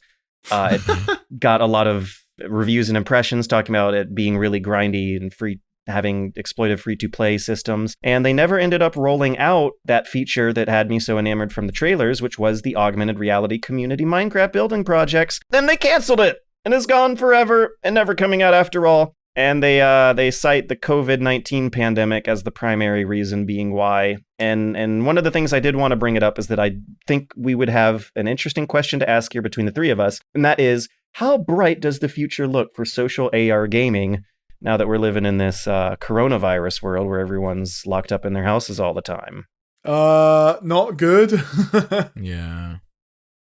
Yeah. I mean, it's fairly self-explanatory, isn't it? Nobody can go outside, therefore, games that require you to go outside. That's so sad. I mean, people still go to the park and shit. I was really looking forward to some kind of AR industry going with more stuff to play that gets more good reviews, more than just Pokemon Go and novelty jump screen cell phone camera manipulators, which still can be cool, fun if you guys have ever given those a try. I don't think it's such a bad idea if you were smart, right? If they can track the amount of people that are playing it, and they could tell you now is a prime time to go for a walk because there are not so many people out, you could have this rotation of players, right? Who social distance and wear masks or whatever, and they go outside and get the exercise they're allowed, etc., etc. you could use the tracking to be able to, understand how many people are around in your area. And if you were playing, I mean, Niantic and Pokemon Go still make millions a month, right? That's because they built so much over the years to a point where you never need to go outside to play that game. They've been able to weather this storm because you cannot go outside and still play it somehow. So, I don't know, like building a Minecraft project that I can superimpose on my desk still sounds cool. Yeah. I don't gotta go outside to put the cabin on my table, which is something. It's a shame. Nobody likes seeing a game, be switched off.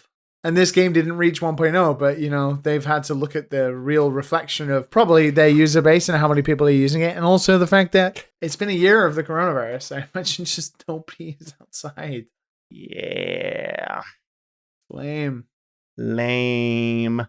Oh, well. Moving on. Listener questions. Hey! If you want to send us comments, suggestions, or ask us for like shitty advice about your do-it-yourself projects at work, or I don't know, relationship problems for your failing marriage with your cartoon wife who is madly in love with you, or if you want to ask about what financial advice, like at what age and what income should you start buying GameStop stonks? Send us an email to dadandsonspodcast@gmail.com, or join our Patreon and post it in our Patreon listener questions channel. Our first one this week comes from Daniel Z, who wants to ask Liam about Japanese seating orders. Hey, Dad and Sons, I came across an interesting post on Reddit about Japanese seating order in the anime Shirobako. Is this something you have experienced, Liam? And I also looked it up and saw the post. Sekujin, or seating order, and how it represents the relationships between seniors and senpai and juniors and kohai are quite important in Japan. It goes so far as to determine who sits where in many situations. The most senior persons and the guests typically sit on their own. In Japan, the more senior people sit away from the entrance. One reasoning for this is so that the juniors can order and receive food for the seniors and pour them drinks. That is 100% true. Yo, fuck that. I mean, it's Japanese hierarchical society to a T. It happens in school. It happens at work. When you're drinking with colleagues, when you're at like a bonenkai and you're doing a nomi hodai tabi hodai or something, it is the juniors who sit closer to the food and they are the ones that pour everybody the drinks. And that is the way it is. Have you ever found it patronizing at all? It's hard to say something is or isn't patronizing. I think there's a line you have to be careful about because it's Japanese culture. It's a country's culture, right? You can't just come in and impose your own thinking or ways. Like other cultures around the world don't want that either, right? Especially the American way of life, for example. So there is a fine line. Yes, it's frustrating sometimes if you just want to have a good time, but you have to respect. Yeah, that sounds annoying as fuck. These things, but that's the way they do it. And the one thing that is really advisable, and anybody who stayed in Japan for a long time would say to foreigners, is that's the kind of thing you have to embrace to be able to live here. Because otherwise you just drive yourself insane by disagreeing with these things. And you can't change it. And you can't anyway, because you can't just come in and be like, actually, you're doing it wrong. Everybody should be equal and fair. Well, that's not how Japan necessarily works. And it's not, in this instance, it's not a gender thing. It is just a hierarchical thing. So if you work at a company and you go out with your seniors, then they are the people who get treated better because at one time they were juniors and kohai and now it's their time to shine. So it's weird because, yeah, it can be frustrating and you're like, oh God, just everybody should be equal. But the reality is you can't, it's Japanese culture. It's tradition. It's something that's been around for hundreds of years. And it's just what they do. It's not such a bad thing. To be honest, they never make me pour people drinks and stuff, and because I'm a foreigner. But when I do try, they're very appreciative of me doing it, and they're very accepting of the drinks and stuff like that. Yeah, it's interesting. I got two questions. One about the logistics of this, the other about the implications of this. Logistics. What happens if the senior person tucked away at the back of the table behind everyone needs to go to the bathroom? I mean, in most places in Japan, you can just walk past people, or if everybody's sat down at like a table where you tuck your legs under and you're kind of sat on the floor, I mean, they can just stand up and walk on past you. I mean, it's not really a problem. Yeah, but like the senior person is also the one most likely to need to go to the bathroom. So I think it would be reasonable for them to stay towards, the door. Well, they don't. Second question is, what's the deal with pouring drinks? I don't get it. Pouring drink, like, does that take work for other people? Is that hard to do? Why is it such a big deal if someone pours me a drink? You just tilt your hand and that's it. That's all. It's just respect. It's just, pouring a drink. Like if you get like a bin beer, which is like a big bottle of beer, you tend to share it with people, and it's just, they have small glasses, and you pour one for them, and then they traditionally pour one for you, and that's just a sign of respect. It's sharing and respect. It's Japanese culture, man. I don't know what they freaking make tea ceremonies. They celebrate tea. Like it's what they do.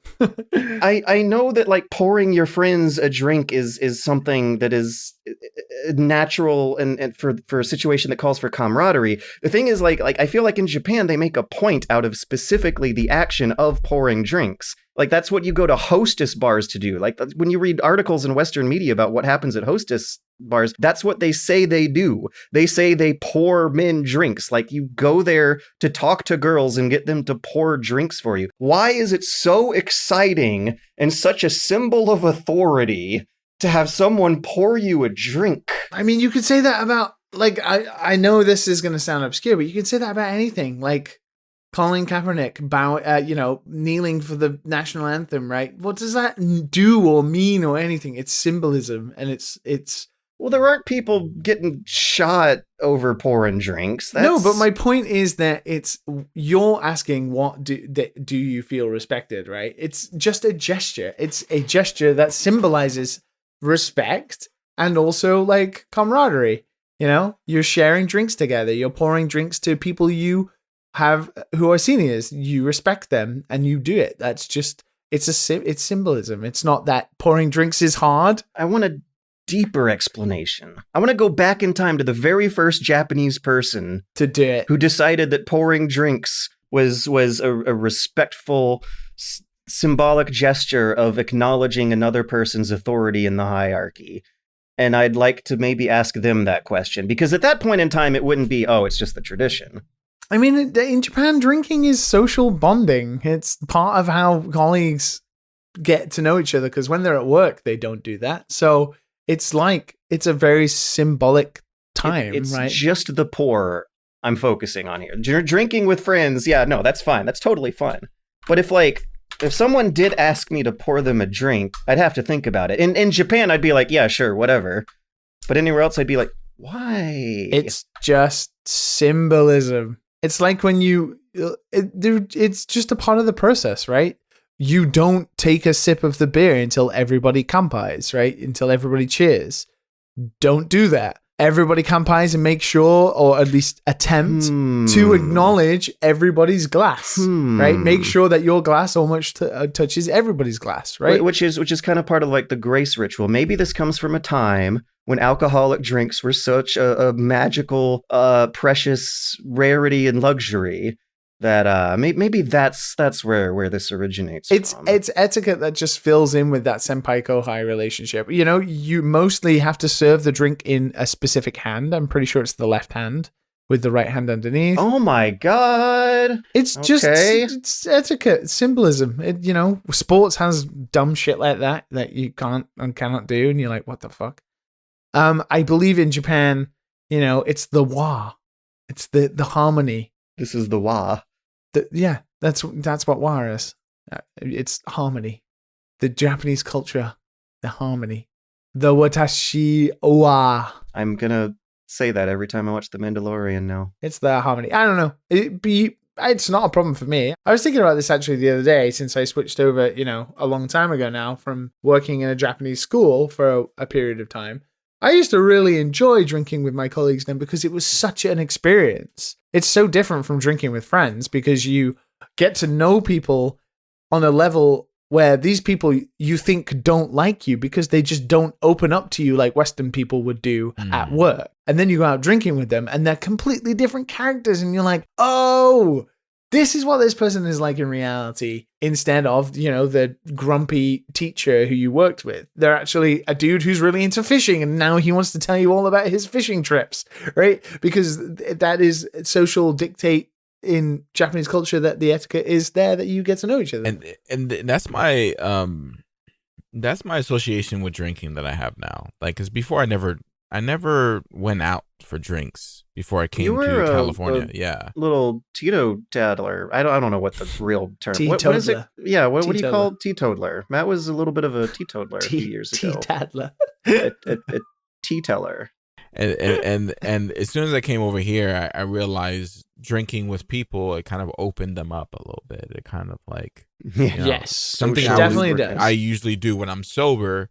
People had to get a little taste of that good old fashioned beer to get it going, a little bit of whiskey, and you have some good times when people are just kind of loosened up a little bit, let loose a few notches of that belt buckle. It's good fun.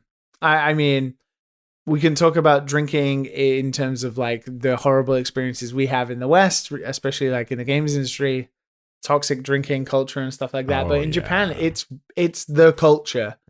Yeah. I would not shy away from that word toxic, though, considering the injuries I as a visitor have seen on the subways when after it hits 10:30, they go crazy on Fridays. It's not even close. It's not even close to a Western country on a Friday night or a Saturday night in like public town spaces. It's not you might have gotten close. used to it at this point. Then dicks are gonna be dicks, regardless if they're drinking or not. Drinking just makes it worse. Nope, no fucking way. I have not seen like piles of vomit and people passing over and hitting their heads on the pavement like I have seen in Japanese subways. No, what are you talking? No, man, did you make it? You're exaggerating. Like, honest to God. No, I was hanging out with the Screenwave friend. It was before we went to eat some tongue at one of those restaurants where you put the skewer over the flame.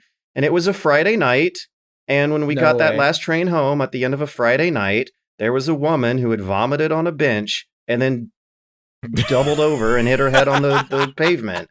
Well, I'm gonna throw it out there. That was a rarity, because having been in Japan and seen how Japanese society, most people drink in Japanese society, compared to a Friday night in the UK, in London or Manchester or any of those places, it is not even a scratch. Like, there are funny Twitter accounts called like Shibuya Meltdown and stuff like that of those rare moments, but Japanese people tend to be quite respectful even while drunk of at least their surroundings. Maybe not other people, but their surroundings mostly. I would disagree. That is a rarity that you saw. My impression was that they kind of bottle that up and then let that out at the end of the week when they go drinking after work. Yeah, it is blowing off steam, but like this was a specific phenomenon to Friday nights after 10 p.m. in the public subway stations. It honestly depends. Yeah, I mean, people are getting the last train home. People at that point are really drunk, but for the most part, Japan, there's no fighting. There's no like drunken vandalism. It tends to stay pretty freaking clean. It depends. Like, if you're in Shibuya or Shinjuku, maybe it gets a bit like that, or especially Roppongi. And those are the tourist areas I would have been around. Yeah, it was Roppongi, actually. That's where we were. Yeah, but in terms of like the wider area of Japan and the way people, because everybody does this week on, week out, finishes the work week, goes out and eats and drinks with colleagues. It is not like that in reality. So, Alex. Alex S. wants to know if we think the Soulsborne games will ever get better cooperative multiplayer. No. My friend and I were playing Demon Souls together, and it was very fun helping him beat a boss. But that's all we could do. It would have been fun to run through the levels as well as the boss fights. It's like these fuckers are set in their ways, man. Japanese developers just want shit to be garbage all the time. It's like, oh, here's this amazing game, but everything else is shit. No, Liam? No? You disagree, Liam? Tell me you disagree, Liam. Tell me you disagree, Liam. Tell me. There's always something wrong with Japanese games. Every fucking time. That part I don't disagree with. That part I don't disagree with. I do disagree that there is a reason why, and it's because the Dark Souls levels are designed not to have multiplayer. Like they're tiny, intricate corridors for the most part with single enemies. They're okay with PvP, aren't they? I had a bad time having a friend play Dark Souls 1 with me, because it would just meant that he'd get in front, kill all the monsters, and I was following and didn't know what the deal with the game was. I didn't get Dark Souls until my second playthrough when I wasn't doing specifically that cooperative multiplayer stuff. They would have to, make a game specifically to cater to cooperative multiplayer, I think. Like, they would have to design the levels and everything to match like that. But do you think people would complain, though, if it was an undermarketed optional extra? Like the debates over the easy mode. Like if Dark Souls had an easy mode and it was just an extra option to tick on the menu, I doubt people would actually care that much. If Dark Souls had extra cooperative multiplayer for levels that weren't designed for that, I would wonder if anyone would really give a damn. Let me tell you, if I could play those games co-op, like actual co-op, from the main menu, get into a party, go in, I would have beaten all of those games. See, I don't know if I would have. Yeah. And I think that's the thing, right? And I think that is the thing. I've tried and I didn't like it, but I would not complain whatsoever if it was an option for people who did. Yeah, me either. I'd totally stick it in. I'd play because with it would friends. be fun. I'd probably play through it twice because I'd want to play by myself, and I'd also want to play with a friend because playing that game with a friend would be great. And I think that's I think what people so often miss about these debates over whether or not Dark Souls will have an easy mode. It's like, play through it the first time on the normal mode then, and then branch out later. Like, these games have a normal mode because that's the way they want you to go through your first run. I think it's because like so much of the game is mystery, right? Because once you get everything, you kind of get everything, right? I really wish I did not do Dark Souls 1 with a friend walking me through it. Like, that was not the way that game was meant to be. I can't remember. Yeah. It's a very small game. It's definitely not made for a co-op, for sure. But so long as that recommendation is made clear in the menus, I would not mind if it was still an option. Yeah, I would love to go down crazy dark corridors with a friend. I think the that shenanigans would be like the best. Yeah, like I would just let them go first and then get themselves killed, and then I can mop everything up. I would get everyone to like time up a fireball throw and like one hit kill a boss in a single like coordinated attack. There would be so many potential for hilarious shenanigans if they did have better multiplayer mode. That it would, just imagine the videos you could be making with that. There's a lot of potential there. I think that the shenanigans would be amazing. And there's not enough money in it to make a co-op like Soulsborne game, right? Like from the ground up, like the game will actually like not necessarily beef up the enemies, but have those traps when you go inside of a room and everything like that you cannot avoid them. One guy will go for it first, but another guy will come up behind you, shit like that. That shit would be kind of cool to see. Yeah, the more you mention it, the more I kind of want something like that. Like a Sin's Fortress that has a puzzle requiring you to both stand on certain switches. Yeah, you see, but then that's what we're talking about, right? Right. That is designed. It would take money. It would take money to do that, but I don't know how many people. I don't know if it's worth for them to put that much money into it. I don't know. You might be sitting on a golden idea here, buddy. I don't know the numbers. For it. I would totally buy it for just that. Dark Souls is very, very popular, and cooperative online games, especially after the pandemic, are very, very popular. Just smush those two together. We might be seeing some of that over the next few years. I wouldn't mind that. It seems like a shorter experience. Good formula. Test out the waters. A little short Dark Souls game, but I mean, I never see them doing short little games, so don't see that happening. But man, like a long cooperative Dark Souls game would still be precious gaming memory. I feel like me and my partner would feel like we've gone through hell together. It would be bonding. You remember sitting around the campfire and Rec Room and how satisfying we felt? Can you imagine fire going down like a tunnel? One guy has a shield blocking the fire. You're standing behind him. Like lots of little mechanic stuff like that would be so fucking cool. Forming a phalanx to fight phalanx. Oh man, so cool. So cool. Last question is from Luis Guillermo. Says, "Hi, Dad and Sons. What are your favorite beers, drinks, and or liquor cocktails? Are there any liquors that pair up well with specific video games?" Favorite beer, Linderman's. Not Slenderman's? Linderman's? Slenderman's more financially lucrative brother. It's a very sweet beer. It's like a Belgian beer. I guess one of the Slender kids went to art school. The other went to Lindemann. Get an MBA.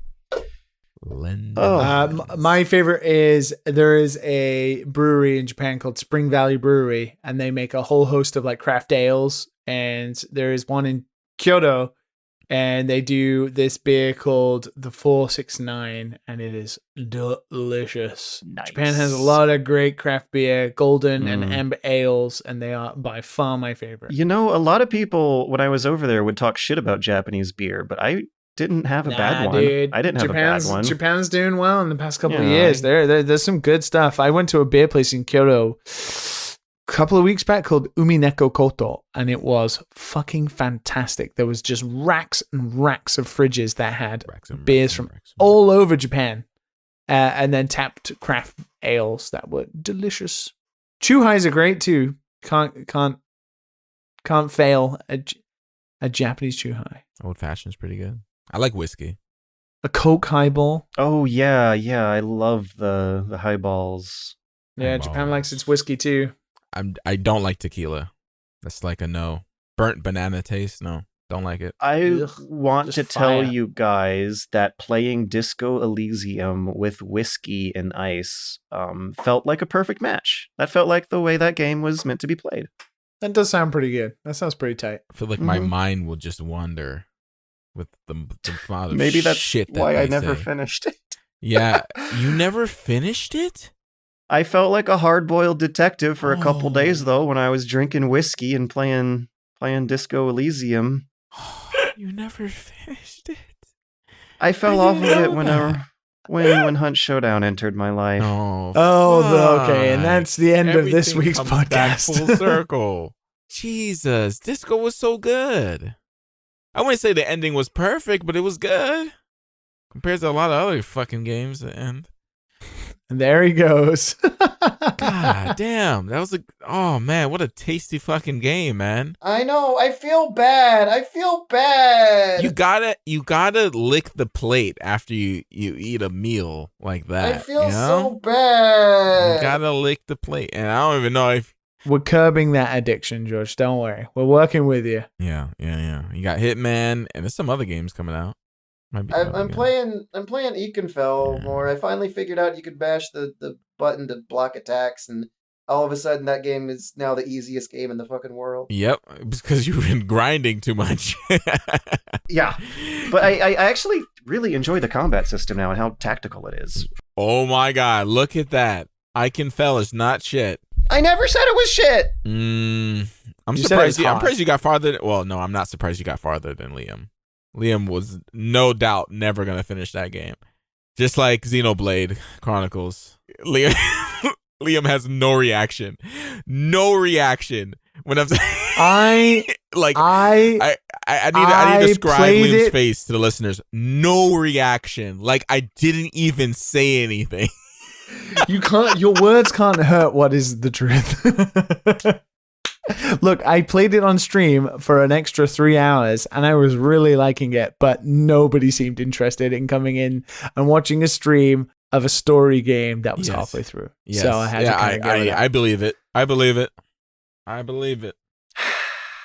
People want what they want, man. Come watch me stream Skul instead. There's no story. It's fine. Liam, whoever your friend said that the podcast was shit is wrong. This is a great podcast. It's fine. Shit. He said it's full of in-jokes. I totally forgot about that guy. This podcast has been long. I hope we have proven that guy wrong today. He's not listening to this. That guy really enjoyed this Not this far, episode anyway. of the Dad and Sons podcast, an okay podcast. An okay podcast indeed. Yes, it's at least an okay podcast. That's It is for sure. at least. I have full faith that we are at least graded okay. Okay. So yeah, I listen to Dad and Sons. It's okay. It's okay. An okay podcast that you can support on Patreon to join our Discord and talk to us personally, or buy a T-shirt for if you are shy. Yeah. You will have seen them. We were all wearing them. We color coordinated last week in the 150th episode. Thank you all for listening. Thank you all to people who were calling in last time. Thank you for everyone who has purchased any of our products and or services and given us support in those ways. Thank you, everyone who doesn't think this podcast is a super shitty time full of inside jokes. Thank you. Yeah. Thank you for being a decent, nice person. And watch George's videos. Check out Matt and my streams. And have a wonderful week.